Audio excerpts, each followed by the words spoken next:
2 de la tarde, 8 minutos. Empezamos nuestra charla de salud. Es martes de salud. Recuerden que esta charla con el profesional de la medicina que tenemos en el día de hoy no sustituye la consulta al especialista.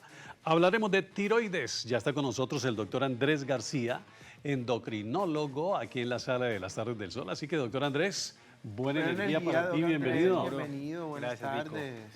Empecemos hablando, doc, de contextualizar a la gente qué es la tiroides, cuál es esa función que cumple dentro del cuerpo humano y por qué se puede llegar a afectar. Bueno, Mauro, es muy importante, como vos lo decías, es un órgano pequeño relativamente que lo tenemos en la parte inferior de nuestro cuello, pero que cumple unas funciones supremamente importantes. En esa glándula se producen unas hormonas, que son las hormonas tiroideas, y cumplen un rol metabólico indispensable para nuestra vida. Digamos, de las hormonas tiroideas depende el cerebro, depende el corazón, dependen los riñones, dependen básicamente casi todos nuestros órganos tienen receptores para esas hormonas. Entonces, si nosotros tenemos una falla en nuestra glándula tiroidea, ya sea en su función porque produce muy poquita hormona o porque produce muchas hormonas, pues vamos a tener diferentes síntomas y diferentes problemas a nivel de otros órganos. Doctor, hablemos de los dos más comunes. Creo yo que cuando estábamos contextualizándonos sobre este tema, la gente nos hablaba del hipotiroidismo y el hipertiroidismo, que son como los dos extremos de los que hablabas, pero pues no se sabe cómo se manifiesta a partir de. Y yo le voy a poner un ejemplo específico por el que mucha gente se ha dado cuenta, y es porque empieza a subir de peso y es incontrolable casi que la acción, y uno dice, bueno, voy a disminuir la ingesta de algunos alimentos, pero en esa disminución no se manifiesta nada, sino que sigue aumentando el peso, y entonces la gente allí empieza dándose cuenta. Hablemos de los dos extremos y de lo que empieza a manifestar la gente en cuanto a síntomas. Perfecto, y entonces, digamos, una patología muy frecuente es el hipotiroidismo, hipo de poquito, poquita producción de hormonas tiroideas. Digamos, la causa o la razón por la cual se produce este hipotiroidismo es algo que se llama tiroiditis de Hashimoto, es decir, unas celulitas de tu cuerpo que se pegan a la glándula y la destruyen, hace que no funcione bien, que no produzca bien esas hormonas. Digamos, uno de los síntomas que la gente puede presentar, como tú lo decías, es que no pierdan fácil peso. Sin embargo, no está asociado con obesidad o con ganancia de peso exagerada. Generalmente esa ganancia de peso en un hipotiroidismo no controlado está más o menos entre 3 o 4 kilos y tiene mucha relación con retención hídrica. El paciente empieza a retener líquidos, ¿sí? Sin embargo, si un paciente tiene hipotiroidismo y está intentando perder peso, pues claramente va a ser muy difícil perder peso. Exacto. Los síntomas son poco específicos. El paciente puede quejarse de resequedad en la piel, estreñimiento, un poco de estar lento mentalmente, puede hablar un poco más despacio, pero realmente los síntomas graves los vamos a ver en espectros extremos de la enfermedad, cuando llevan mucho tiempo sin, digamos, con su disfunción tiroidea y nunca han consultado. Ese extremo más importante en el hipotiroidismo se llama coma mixedematoso, que es una urgencia médica, porque todos los órganos, como los decía, dependen de estas hormonas, entonces puede haber una falla multisistémica, todos los órganos pueden fallar. Y está el otro espectro de la enfermedad, que es el hipertiroidismo, hiper de mucho, muchas hormonas tiroideas produciéndose. Una de las causas más frecuentes también es esas celulitas que no destruyen la tiroides, sino que se pegan a un receptor y estimulan mucho la glándula para que produzca muchas hormonas. Entonces aquí vamos a tener, digamos, el lado contrario. Entonces el paciente no va a estar como lento, sino que va a estar irritable, tembloroso, sudoroso, con intolerancia al calor, de pronto con diarrea, taquicárdico, ¿cierto? También muy acelerado, con ansiedad, inclusive depresión. Entonces es muy importante. Hiperactivo. Hiperactivo, totalmente. Es el otro extremo. Y el extremo más grave de esta condición se llama tormenta tiroidea, que también es una urgencia médica, tiene una mortalidad altísima, entonces tenemos que estar muy atentos a estos síntomas que algunos pacientes los dejan pasar por alto y no consultan. Si tienen alguno de estos síntomas, pues inmediatamente consultar a un experto y consultar al médico. Doctor Andrés, usted decía ahora que algunos síntomas más fuertes se dan con el tiempo. ¿Quiere decir esto entonces que esta enfermedad es progresiva?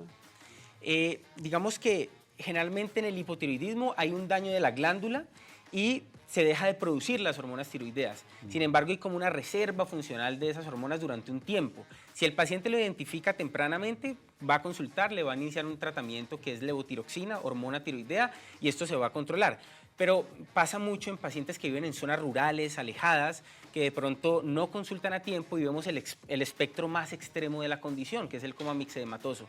Más que sea progresiva, pues generalmente hay un daño en la glándula que el reflejo mayor lo vemos digamos, cuando pasa mucho tiempo y mis órganos no están expuestos a esta hormona que es tan importante. ¿Qué pasa si se acaban esas hormonas? Básicamente es incompatible con la vida. Hace, digamos, si nos vamos 100 años atrás o más, la suplencia de hormona tiroidea se daba con extractos de tiroides de cerdo. ¿Sí? Esto claramente tiene unos riesgos altísimos porque el cerdo o el animal que sea puede tener virus, bacterias, pero era la forma de suplir la hormona tiroidea. Gracias a Dios y a la medicina que hoy nos permite sintetizar estas hormonas desde el punto de vista químico, pues se la podemos dar muy fácil al paciente. Pero si un paciente hace un hipotiroidismo, y por poner algún ejemplo radical, no tiene cómo suplir su hormona tiroidea, el paciente va a morir. Sus órganos van a fallar, ¿cierto? Increíblemente, ¿no? Y uno ve tan pequeñito y tan inofensivo cuando le explicaban. Doc, vamos a preguntas, perdón, de nuestros televidentes. Vamos entonces con las consultas rápidas, dice así. Olga Lucía nos dice: hola linda familia, excelente programa, hoy martes de salud. Para compartirles, tengo hipotiroidismo, se me cae mucho el pelo. ¿Cuál sería la solución? Dice ella, fieles televidentes, con mi hermosa madre Rosa y mi hija Olga Lucía Valencia desde Ciudad del Campo. Un abrazo para ti.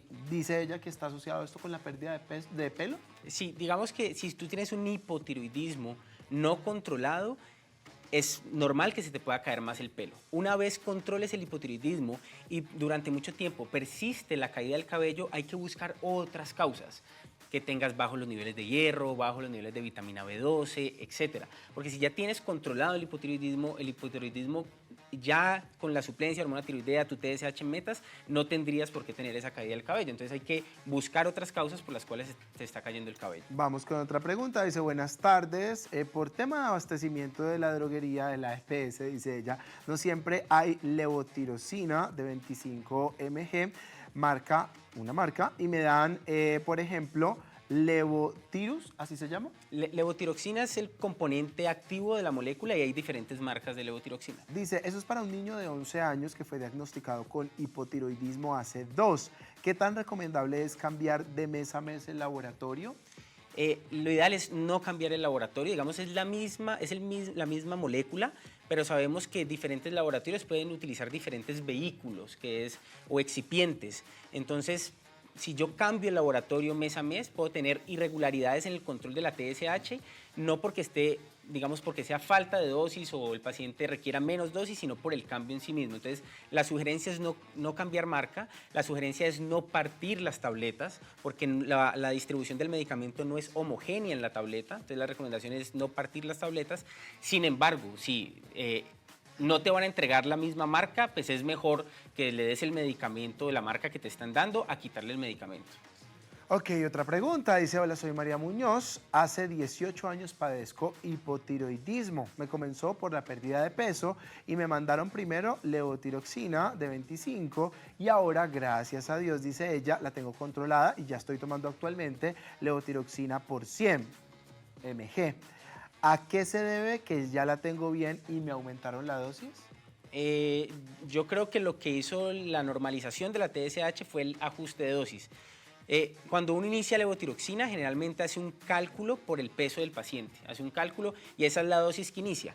Digamos, somos individuos distintos, tenemos metabolismos distintos, por ende requerimientos distintos de hormona tiroidea. Entonces uno hace un cálculo estándar, pero aquí es muy importante el control porque yo me doy cuenta si está sobrando o está faltando hormona tiroidea. Entonces ellas iniciaron con una dosis baja, 25 microgramos, probablemente vieron que esa dosis no logró el control de la TSH y progresivamente tuvieron que ajustar a una dosis de 100 microgramos y con eso quedó ajustadita y quedó bien su TSH. Doctor, esto nos pone en un marco bastante interesante en cuanto a la teoría porque me preguntaba antes de hacer esta nota introductoria si la tiroides funcionaba como la vesícula que podía ser extraída del cuerpo de una persona y que su vida continuara con, entre comillas, normalidad. Pues conocimos el caso de una señora que se llama Marta.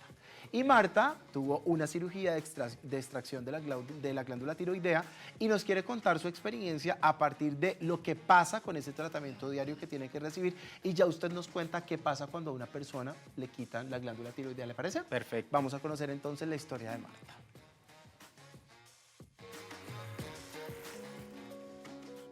Mi nombre es Marta Cecilia Arias. Comencé a sufrir de la tiroides hace 25 años por un impacto entre tristeza, violencia. Se me distorsionó la tiroides y me reventó. Ella se hernió, o sea, le salió como coto y el coto me salió hacia atrás y yo no podía ni tragar, vivía tosa y tosa y tosa y no podía casi comer. Tenía que hacer las coladitas, la comida así como en coladitas para poder que me medio nutrirme. Y me engordaba y me engordaba y me engordaba. Si tomaba agua me daba tos, si comía algo, lo que ingiriera me daba tos, mucha tos. Y duré 2 años de médico en médico hasta que un médico general dijo, estás sufriendo de la tiroides, voy a mandarte los exámenes a ver hasta qué nivel la tienes. Cuando me hicieron los exámenes, de inmediato me hospitalizaron y me tuvieron 3 meses hospitalizada porque me aplicaron yodo radiactivo para secarla de inmediato. Y quedé pues con medicamento de por vida. Yo tomo levotirosina de 100. Antes tomaba levotirosina de 300 y no se pudo controlar y pues por eso me hicieron el procedimiento. Después de que me hicieron todo el procedimiento, se me comenzó a caer el cabello y a resecárseme la piel y las uñitas, se le resecan, se ponen horribles. Como poquito, puedo ingerir mucha agua, no puedo como pasarme necesariamente debo de comer. Inicié el control con el endocrinólogo, el especialista, después de haberme hecho el procedimiento cada 3 meses. Luego vieron la mejoría y fui ya yendo a control cada 6 meses. Y luego ya cada año. No es una barrera para uno seguir una vida normal. La tiroides me cambió la vida, pero también me enseñó a cuidarme, a no olvidarme de mí, a quererme a mí misma.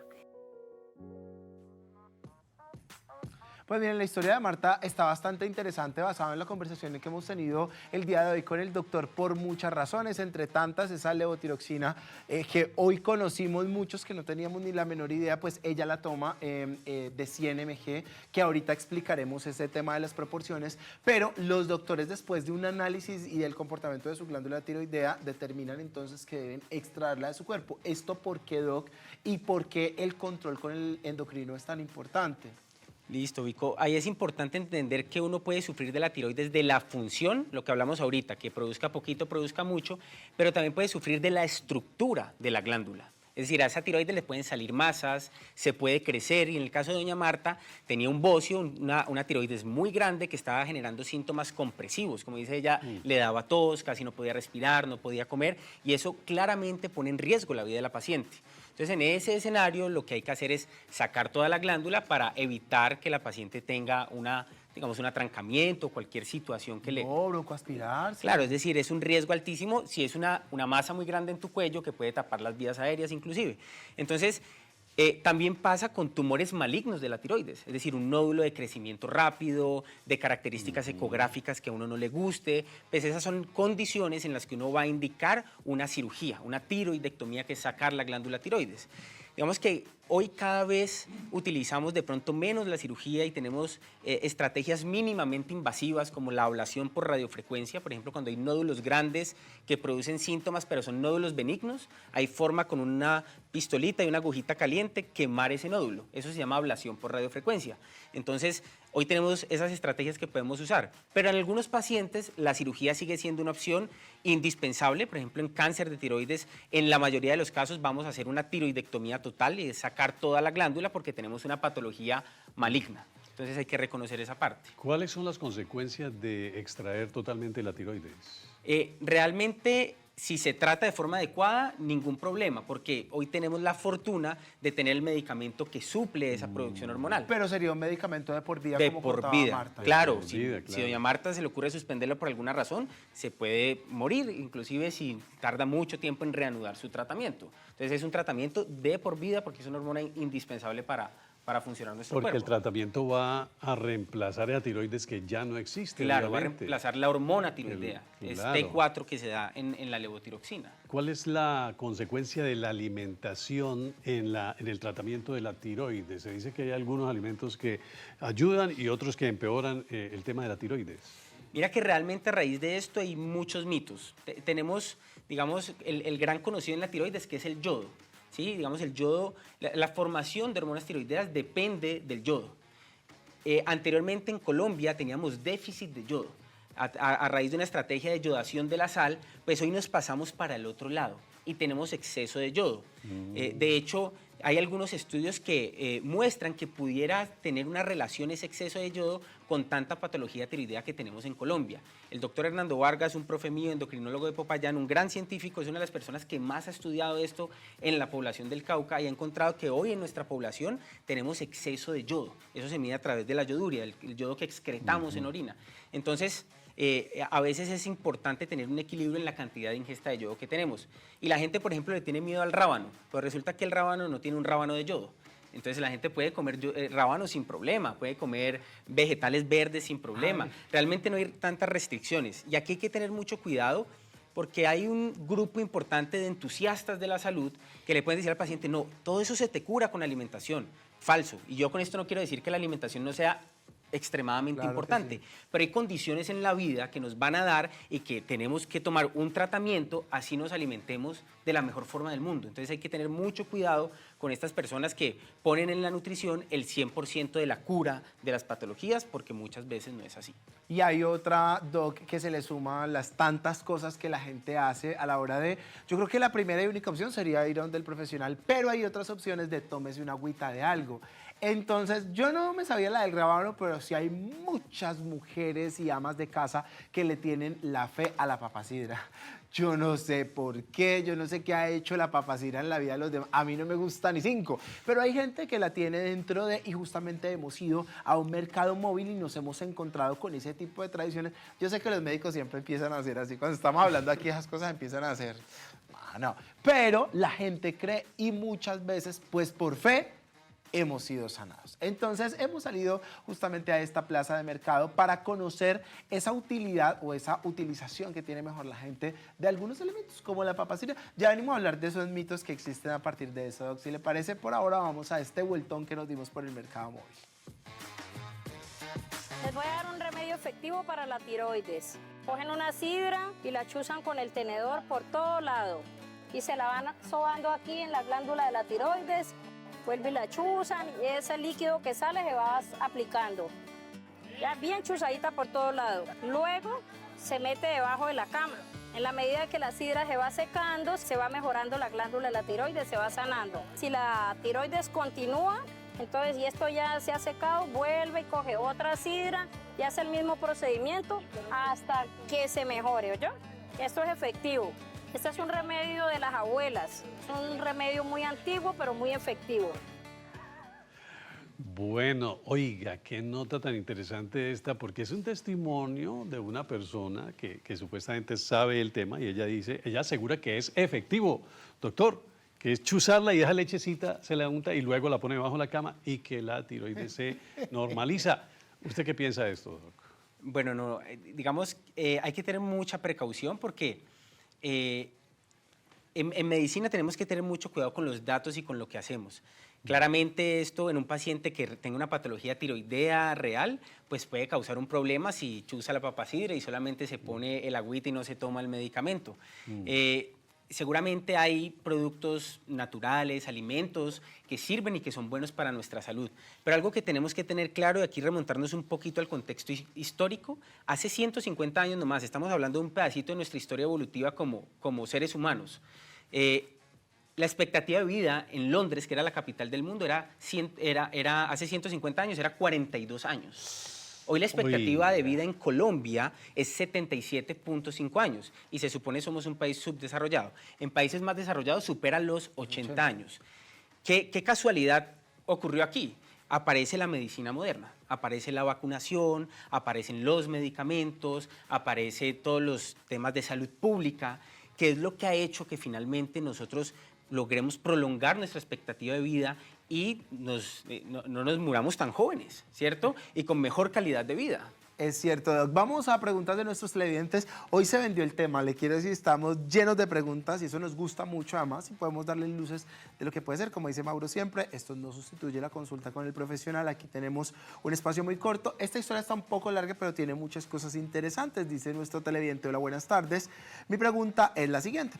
Yo soy paciente hipertensa, tengo problemas de aneurismas tratados, ya afortunadamente, pero llevo mucho tiempo, dice ya casi 5 años con zumbidos en la cabeza, temblores en el cuerpo, dolor localizado al lado derecho del cuello, sintiendo inflamación, me dan dolores de cabeza, mareos. De hecho, comparado con otras personas que sufren de hipotiroidismo, son los mismos síntomas, mucha resequedad en la piel, todo lo demás. Ya me han hecho exámenes de tiroides, la TSH, la AT3 y T4, a veces sale un poquito alta, sale normal. Mi pregunta es si existe algún otro examen que sea un poco más avanzado para poderme dar cuenta si en realidad tengo o no problemas de tiroides, porque todos los síntomas de los que ustedes hablan con el hipotiroidismo, todos los presento y hasta el momento no me lo han diagnosticado. Ok, entonces ahí hay que entender que el hipotiroidismo produce síntomas muy inespecíficos, es decir, esos síntomas se pueden parecer mucho a los que produce el hipotiroidismo, pero puedes no tener hipotiroidismo, puedes tener otra condición que hay que buscar. Sin embargo, cuando uno tiene de forma recurrente niveles de TSH normal o inclusive ligeramente elevados con T4 y T3 normales, lo más probable es que no tengas hipotiroidismo, ¿sí? En algunas ocasiones tenemos una TSH un poquito alta con T3 y T4 normales y en ese escenario hablamos de algo que se llama hipotiroidismo subclínico, ¿sí? En la mayoría de esos pacientes no damos tratamiento, ¿sí? Sin embargo, si el paciente persiste con síntomas y yo ya descarté un abanico de posibilidades grande que me explique los síntomas, yo puedo hacer algo que se llama una prueba terapéutica. Esto se tiene que hacer direccionado por un médico. Doy un poquito de medicamento a una dosis correcta y vigilo cómo se comporta el paciente. Si mi paciente a los 3 o 4 meses me dice, doctor, estoy supremamente bien desde que inicié el medicamento, pues es posible que ese poquito de dosis que le estamos dando pues esté siendo efectivo para ese paciente. Sin embargo, esto requiere un amplio juicio clínico, haber valorado al paciente, ver otros exámenes para definir si este paciente que tiene un hipotiroidismo subclínico se beneficia de un poquito de tratamiento y ver qué pasa. En la mayoría de pacientes, vale la pena aclarar, no se van a beneficiar, ¿sí? Y podemos caer en el error de suplementar hormona tiroidea, que el exceso de hormona tiroidea ya vimos que tiene problemas y llevar realmente a un problema mayor a mi paciente. Es que ahí es donde está la situación, Doc, porque mucha gente confunde síntomas como el cansancio, la depresión, la misma ansiedad, ¿cierto?, con el tema de si está o no sufriendo de la tiroides, ¿no? Así es. Entonces, ¿cómo identificar cuándo sí y cuándo no? Yo creo que es muy importante la visita oportuna al médico, pero hay un libro de un autor surcoreano que se llama La Sociedad del Cansancio, y gran parte de lo que se habla en ese libro es que vivimos cansados porque vivimos en una sociedad ultra exigente. No tenemos tiempos de ocio, algunos pacientes no hacen ejercicio, trabajan de 6 de la mañana a 8 de la noche. Entonces, cuando él le pregunta, ¿cómo es tu vida cotidiana? No, pues, doctor, me levanto a las 4 a preparar la coca para llevar el almuerzo, a despachar a los niños, me voy para el trabajo, en el trabajo almuerzo corriendo en menos de media hora y llego a las 8 de la noche a la casa. ¿Quién no va a estar cansado, cierto? Entonces, no es que te esté pasando algo en tu cuerpo, seguramente tu cuerpo te está dando señales, hey, necesitas hacer ejercicio, necesitas alimentarte bien, necesitas bajar el ritmo, ¿cierto? Entonces, no siempre vamos a tener una causa biológica para eso, pero sí es muy importante pues identificar que causas orgánicas como el hipotiroidismo o el hipertiroidismo me pueden generar ansiedad, depresión, etc. Doctor, vamos con 3 últimas preguntas de nuestros televidentes. La primera dice así: yo tuve hipotiroidismo, tuve tratamiento hace 5 años por 1 año. Ahora no tengo ningún tratamiento, pero cuando no puedo oler ningún químico ni productos de aseo fuertes. No me operaron por tener un pequeño soplo en el corazón y mi tratamiento fue a base de yodo. Me hicieron exámenes y hasta ahora todo ha salido bien. Y esto me hace preguntarle, Doc, si una persona que tiene problemas de tiroides puede curarse de esos problemas de tiroides y en algún momento no depender de ningún tratamiento. Ok, aquí la pregunta de pronto no la entendí muy bien, pero creo que de pronto la paciente tuvo hipertiroidismo, sí, exceso de hormona tiroidea. Se le dio un tratamiento que utilizamos mucho, que es terapia con yodo radioactivo, que tiene nombre de película, pero es un tratamiento muy seguro. El paciente se toma una cápsula de yodo radioactivo, ese yodo emite su radioactividad a nivel local y digamos que ablaciona la tiroides, la apaga, ¿Sí? Entonces, algunos pacientes pueden quedar eutiroideos, funcionando un poquito de su tiroides normal, pero la mayoría de pacientes quedan hipotiroideos, digamos, los llevamos para el otro lado, porque es más seguro y más fácil manejar el hipotiroidismo que el hipertiroidismo. Entonces, a algunos pacientes se les da su dosillado y quedan con su función normal, pero otros, la mayoría, sí quedan necesitando hormona tiroidea. El otro lado, que es el hipotiroidismo, difícilmente si es un diagnóstico correcto, con TSH muy alta, con anticuerpos positivos, ese paciente no se va a curar. Lo que pasa es que a veces tenemos algo que se llama tiroiditis subaguda, que son procesos transitorios donde la glándula tiroidea se inflama, ¿sí? Puede estar en digamos, una etapa de hipertiroidismo, después migrar a una etapa de hipotiroidismo, y de pronto en este momento le hicieron los exámenes, dijeron, no, está hipotiroideo, pero resulta que era cursando ese proceso de tiroiditis y después la glándula se regula y se normaliza, digamos, por un proceso agudo. Sí, pero el hipotiroidismo, como la tiroiditis de Hashimoto crónica, daña la glándula y no tiene cura. Esta pregunta de esta televidente, pues claramente tiene una respuesta natural. Los hombres sí, pero me llama la atención el porcentaje. La televidente dice, buena tarde del sol, bendecida tarde. Una pregunta, ¿a los hombres les molesta la tiroides? Esos síntomas, los que estábamos describiendo, dice ella, los tiene mi esposo. Y la pregunta yo la acompañaría con, ¿realmente es más común el caso de sufrir de tiroides de la glándula tiroidea en las mujeres o en los hombres? Una pregunta que viene mucho al caso porque, digamos, la patología tiroidea es más frecuente en mujeres, es una realidad. Es más frecuente en mujeres, tanto el cáncer de tiroides como el hipotiroidismo, el hipertiroidismo. Sin embargo, los hombres podemos tener patología tiroidea, podemos tener cáncer de tiroides, podemos tener hipotiroidismo, podemos tener hipertiroidismo. Entonces, ser hombre no te excluye de presentar patología de tu glándula tiroidea. ¿Cuáles son los cambios que debe asumir una persona cuando está sufriendo de la tiroides para lograr una calidad de vida medianamente? Yo creo que el principal cambio es hacer caso. Es decir, si tu médico te dijo, tómate el medicamento de tal forma, y es un médico con sus estudios completos, su especialidad, con lo que haya hecho y es un experto en el tema, hazle caso. Lo segundo es evitar llenarse de mitos alrededor de la patología. Es una patología que si la controlamos rápidamente, el paciente va a tener una vida sin ningún problema. Y la recomendación que le haría a todos los pacientes, sufran o no sufran de la tiroides: alimentarse bien, hacer actividad física, tener descanso adecuado, pero eso nos incluye a todos.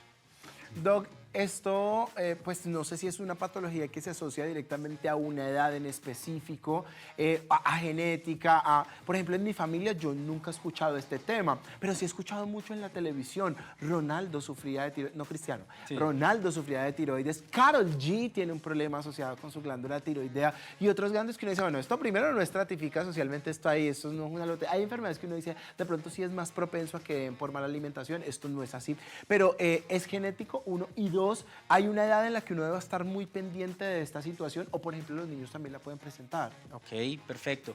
Digamos que puede existir una susceptibilidad genética, no es que tú la vayas a heredar, pero sí, como es una condición autoinmune, por ejemplo el hipotiroidismo, que se crearon esas celulitas que la destruyen, si en tu familia has tenido antecedente de tu papá, tu mamá con patología tiroidea, con hipotiroidismo, pues existe una probabilidad un poquito mayor que tú tengas esa condición por esa carga de autoinmunidad que puedes tener desde el punto de vista genético.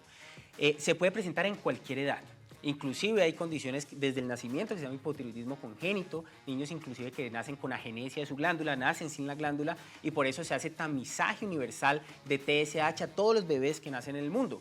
¿Sí? Porque es una patología que si yo no la identifico tempranamente, el neurodesarrollo de ese bebé va a estar totalmente alterado.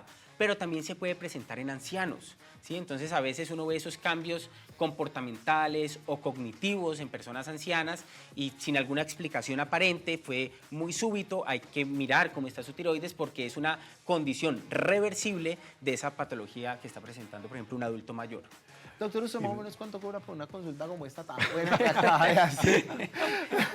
Hay que preguntarle a las clínicas. No, es por molestarte. O sea, fue muy completa esta consulta. Muchas gracias. Chévere, muchas Oiga, gracias. Doc, finalmente no me quedo sin hacerte esta pregunta rápidamente y es el Hashimoto. ¿Qué tan importante es dentro de estas enfermedades de la tiroides y cuál es su grado de afectación? Claro, entonces Hashimoto fue quien describió el hipotiroidismo y quien lo relacionó con estos anticuerpos que les decía. Entonces se llama tiroiditis de Hashimoto, es el epónimo asociado al hipotiroidismo y es la principal causa de hipotiroidismo en el 90% de los pacientes. Antes, en la mayoría de los pacientes era por déficit de yodo, eso ha cambiado. hoy es por anticuerpos, por esas celulitas. Y quien describió esta asociación es el doctor Hashimoto, y por eso se llama así, pero no tiene ninguna relación con que tenga ascendencia japonesa o que sea otra patología diferente al hipotiroidismo. Pero esto porque es importante y vale la pena aclararlo, porque a través de este término, pues muchos se aprovechan de personas incautas y los confunden. No tienes tiroiditis de Hashimoto, la gente eso le suena raro y la Claro, confunden. y gravísimo. Y te tengo la sanación y la cura para la tiroiditis de Hashimoto. Entonces te venden infinidad de cosas, de suplementos que no tienen ninguna evidencia, ¿sí? Y lo que pueden hacer es empeorarte más. Pero al final, tiroiditis de Hashimoto e hipotiroidismo son casi sinónimos. Pues Casi lo mismo. esa es la causa principal del hipotiroidismo. Definitivamente no hay cura, ¿no? Para el hipotiroidismo diagnosticado no hay No hay cura. No hay Muy cura, bien. si está bien diagnosticado. Pues Muy Doc, bien, mire Doc. que me llama mucho la atención porque con el tema del día de hoy primero nos damos cuenta que es una patología que muchas personas padecen en el mundo, pero miren, nuestro nicho de televidentes, muchos de ellos han consultado el día de hoy a nuestro profesional. Infortunadamente por tiempo pues no logramos leerlos a todos, leí la mayoría o lo más que pude. Excusas a nuestros televidentes que no se quedaron allí con su respuesta. Creo que merecemos una segunda parte de este tema, no solamente por lo interesante, sino también por lo común y por el desconocimiento que tiene mucha gente. El solo hecho de decir, yo tengo tiroides. Ahorita decía el doctor, pues todos tenemos tiroides. Sufrir de hipo o hiper Así es la forma correcta de referirnos a esta patología. Los 239, buena energía, doctor, siempre Muchas bienvenido. gracias. Buena energía, Doc. Muchas gracias. Muchas gracias. Nosotros vamos a hacer una pausa para comerciales y al regresar les queremos contar que vamos a destacar durante toda esta semana esos proyectos en los que los vallecaucanos pusieron como meta iniciando el año y han chuleado finalizando el año. No sé si Mauro tiene algo que escribió en el mapa de los sueños el año pasado y este año tiene. Cualquier cosa que no te da novia. Empezamos sin novia y terminamos sin novia, pero sí, en total. cuanto a desarrollo personal, Mauro, yo sé que muchos tenemos cosas por chulear y hay proyectos de los que podemos formar parte completamente gratis, siendo beneficiados de los que vamos a hablar el día de hoy. Uno de ellos es Vallecine y el otro espectacular es el Magazine Cultural La Maceta, del que nos van a contar sus beneficiarios para que ustedes también lo pongan en su plan de sueños. Ya venimos.